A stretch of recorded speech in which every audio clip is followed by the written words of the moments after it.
الحمد لله الحمد لله رب العالمين والصلاة والسلام على رسوله الكريم وعلى آله وأصحابه إلى يوم الدين. عمر آنکه صرف گردد در حضور ذکری او، حیف عمر در پی این نفس کافر بگذرد.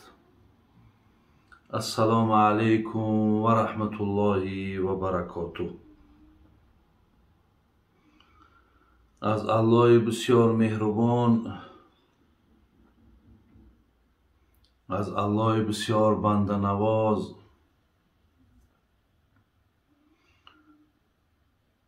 دعاگو هستم که دنیای همه ما و شما را آباد گرداند. دعاگو هستم که توفیق مان دهد که در این چند روزی از حیاتمان توشه با خود داشته باشیم و زمان پدرود گفتن این دنیا برای نجات یافتن و رها یافتن از مشکلات خانه قبر و روز قیامت با خود داشته باشیم. اللهم اعین علی ذکرک و شکرک و حسن عبادتک. آمین یا رب العالمین. یک برادرمان ما را زنگ زدن، بسیار خواهش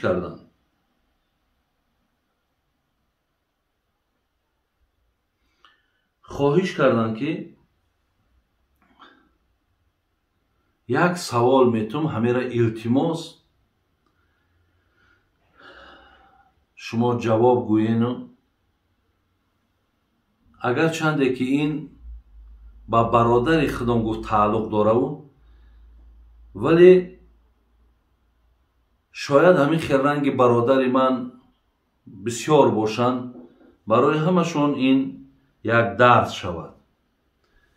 میگه از زمانی که همین برادر من پولدار شده است، مالدار شده است، دولتدار شده است، تماما میگه همین آدم دیگر شدگیه، تماما مناسبتاش عوض شدگیه، خاراکترش بگیم تماما عوض شده است. هیچ نمیگوی که همین آدم همو آدمه. حتی میگه پدرم حقارت میکنه، مادرم حقارت میکنه. من میگه برادرشون مرا حقارت میکنه که انا در فلان پدرت یا در فلان مادرت. میگه حالا که او پدر و مادری من، پدر مادری ویم هست. میگه خواهرهامم، اپهامم همین خیلی میگه حقارت میکنه. فرزنداش حتی میگه حقارت میکنه که در فلان بابا تو ماما تو یا مادر تو. یعنی میگه همین آدم ای مستی را از مستی را، یعنی همین مال یا پول چنان میگه همین آدم مست کردگیه که دیگر برای این پدرای، مادرای، فرزندی پدرای هیچ اهمیت نداره. بابای داملا میگه برای همین خیلی آدما یا ما در همین حالت چی کار کنیم؟ اولا شما برادران، خواهران یا مادر و پدرهایی که وقتی از حساب فرزندتان شما این مناسبت میبینین که این مناسبت بدی او از حساب پولداریش پیدا شده است، яқин донад ки вақте ки ин падар ё ин модар вақте хафа мешаванд ё вақте ки инҳоро ту ҳақорат мекунӣ, зуд аст ки ҳамун дуои 3 одам ба баъзе ривоят 4 одам ки байни дуои инҳо ва байни Аллоҳ парда нест, якташ ҳамин дуои падару модар аст. ҳаргоҳе ки инҳо вақте ранҷиданд, вақте ки ин ҳақоратҳои ту ба гӯши онҳо расид, агар миллион ки ҷамъ карда бошӣ, зуд аст ки Аллоҳи меҳрубон ё дар ягон фалокати худта ё дар ягон ҳалокати худта ё молта мубтало мекунад. ака тасаввур кун ки вақте пулдор будиву аз ягон нафарҳои наздикут, ҳамсояҳот ёру рафиқот аз ҳеҷ кадоми ҳамин хабаргириам накардӣ, дастгириам накардӣ, баръакс мақсад катагӣ кардӣ, инҳоро одамам нашуморидӣ, ҳақорат кардӣ, ака рӯзе ки ҳамин маблағҳо ай дастат рафт, дар ҳамон ҳолати худта чӣ хел одам ҳис мекунӣ? вақте ки бо рӯ ба рӯи ҳамино мезанӣ, агар барои ту нанг бошад, номус бошад, Аллоҳ доное ки дигар ту худта чӣ хел тасаввур мекарда бошӣ ки яъне ман чиҳо кардам. лекин зуд аст ки Аллоҳи меҳрубон тура ба ҳамин ҳолат меорад. мегӯм ку ё ки хай агар ҷонта бигира, имкон дорад ки ҷонта мегираву ҳамин молу дар дасти ҳамиҳо меравад, ё имкон дорад ки молта мегираву худта дар пеши ҳамин одамо сархаму шарманда мекунад. инашам имкон дорад.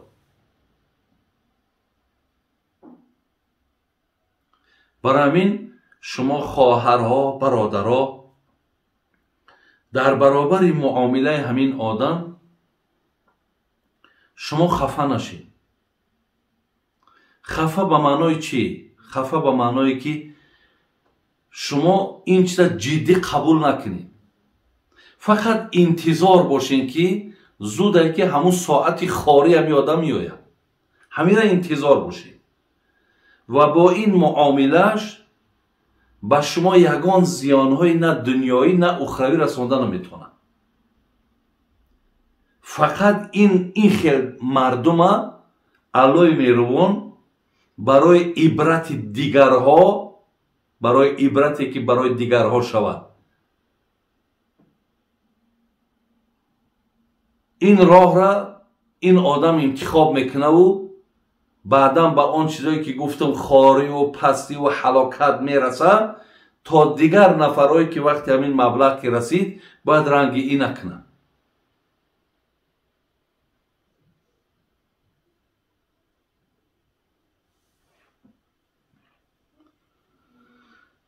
вақте бисёри нафарҳоеро ки дар ҳамин ҳаёт мебинӣ,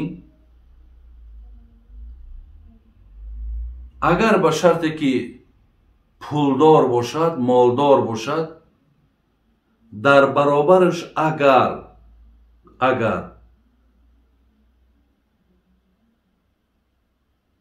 тарси худо дошта бошад, яъне дин дошта бошад, ё маълумот дар гирди мол доштану бо мол чӣ гуна муомила кардан дошта бошад, ё бо гӯшаш мавъизаеро, даъватеро аз Қуръону аз ҳадис шунида бошад, инҳо ин кореро ки ин молдору пулдор кардааст, инҳо намекунанд. имрӯз бародарони азиз, дар ҳамин ҷомеаи Тоҷикистони мо молдорҳо бисёранд. оё шумо намебинедшон ки чӣ қадар одамои ҳалиманд, چقدر آدمای خاکسارن. ببینین چقدر کوشش میکنن که از دستش آمدگی را در حق یک نفر مبلغ گذاری کنه، دستگیری کنه. و این آدمی که همین بدبختی را کردیسته در حق دادر، خواهر، آچه و آتا و دیگر، شما اولی همین را سنجیده ببروین، همین آدم دین هم نداره، همین آدم توفیق هم ندارد که همین کارا را میکنه.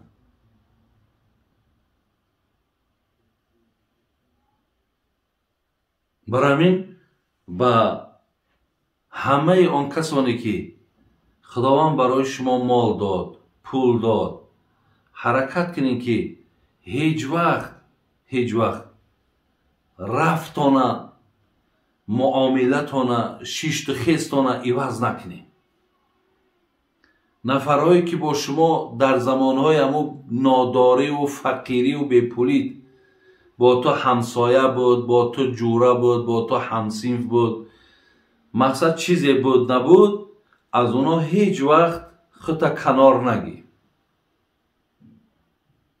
زیرا شیخ سعدی میگو با دولت منازو با مهنت ملال، که این هر دو را زود از زوال. هیچ وقت میگه دولت دارم شدی نناز که من پولدار شدم. اگر به شرط میگه در مشکلات هم افتیدی، هیچ وقت شکایت هم نکن، که این هر دو را زود از زوال. زوده که این حالت ها میگه دیگرگون شدنش امکان داره، یعنی پولدار به پول و به پول پولدار شدنش امکان داره. بعد حضرت مثال میزند همین است رسمی سرای درشت، گه پشتی زین و گه زین به پشت. دنیا را میگد رفتش همیه. رفت دنیا چی بوده است؟ گه پشتی زین و گه زین به پشت. گاه سواری، گاه سواره دستت می روه. برای همین برادران و خواهران عزیز، مال داشتن این اگر چنده که یگان مایه افتخار نیست. ما نمیتونیم که من در این محله زندگی میکنم، اگر در این خواجگی ما 300 کس زندگی داشته باشد، از بین همین اگر 50 نفرش آدمای مالدار باشد، ما نمیتونیم بگیم که در همین محله ما 50 آدمان از دیگرها بالاتر بهترن. بالاتر بهتره با پول. برادرای عزیز هیچ وقت یعنی نامگذاری با پول نیست. نمیشه بگیم اینا بهترن. الله رحمت کنه جناب شیخ سعدی را میگفت نه منعمی به مال از کسی بهتر است. کسی را دیدین که در درون مال غوطیدگی های، کسی را میبینین همین جیبکاش بگیم یا کیسهاش پوری پول و طلا های، نگین که ای از دیگرها بهتره که ای را اینقدر الله مال داده. نه منعمی به مال از کسی بهتر است. خر گر جلی اطلس بپوشد خر است. برای همین مال داشتن این نشانه بهتر بودن نیست. ما حدیث داریم ان الله یؤتی المال من یحب و من لا یحب. پیامبر میگه خداوند همین مال، پول، سرمایه را کسی را دوست بداره نداره میتش. ما دیدیم که حضرت عثمان خداوند که دوست میداشت مالش داد. بین حضرت عبدالرحمن مالدار بود. اینها نفرهای مالدار بودن در زمانهای پیامبر. لیکن در برابر اینها ابو جهل مال داشت، ابو لهب مالدار بود. در زمانهای حضرت موسی بین قارون مالدار بود. لیکن الله میگه کسی را دوست بدارد ندارد مالش میده. یعنی دوست داشتن خداوند با مال وابستگی ندارد. ولکن یؤتی ایمان الا من یحب. لیکن الله توفیق هدایت بینین دین اطاعت کسی را میته که او را دوست میداره. دوستدارهاش توفیق میته. دوستدارهاش برادرای عزیز بین ایمان میته، اسلام میته. لیکن مال کسی را دوست بداره نداره میتش. و تمام مالدارهای ما دانند که پیامبر نازنین میگفت که لکل امت فتنه و فتنه امت المال و فتنه امت المال. هر یک امتی را پیامبر گفت که الله سنجش میکرد. لیکن سنجش امت ما از روی مالداریه. یعنی کدام شما اگر به مالتون خدمت میکنین، با مالتون آباد میکنین، با مالتون دستگیری میکنین، انشاءالله شما از امتحان مالداری گذشتین. لیکن وقتی پولدار شدی و بعد دیگه تکبر شدی، وقتی پولدار شدی و بعد دیگه خودستایی کردی، خودنمایی کردی، ناپسندی کردی، دیگه وقتی که پولدار شدی مست شدی، پولدار شدی دیگر هر کاری بدبختی که خواستی ای دستت آمد کردن گرفتی، تو از امتحان الله مهربان نگذشتی. برای همین برادرها و خواهرای عزیز، مالداری برای این نیست که شما جفا کنین، جبر کنین. مالداری برای این است که شما دست یک برادر مسلمان تو نگیرین تا آنها در حق شما دعای خیر کنند. الله مهربان در پناه رحمتش نگهبانتون باشه.